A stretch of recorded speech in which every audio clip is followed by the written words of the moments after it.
Nadiad kidney હોસ્પિટલના કામદારોએ મદદનીશ શ્રમ આયુક્તની કચેરીમાં રજૂઆત કરી।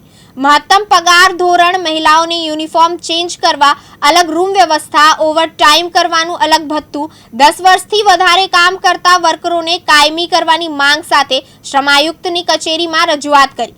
જો કે અગાઉ 1 મહિના પહેલા પણ અખિલ ગુજરાત જનરલ મજૂર સંઘ યુનિયન નડિયાદ દ્વારા લેખિતમાં રજૂઆત કરાઈ હતી। ત્યારે ફરી હોસ્પિટલમાં 140 કામદારો પર થતા શોષણ અને અત્યાચાર સામે લેબર કોર્ટમાં રજૂઆત કરાઈ છે અને યોગ્ય નિકાલ ન આવતા 40 થી વધારે હોસ્પિટલના વર્કરોએ શ્રમ આયુક્ત કચેરીમાં ન્યાય માટે રામધૂન કરી છે।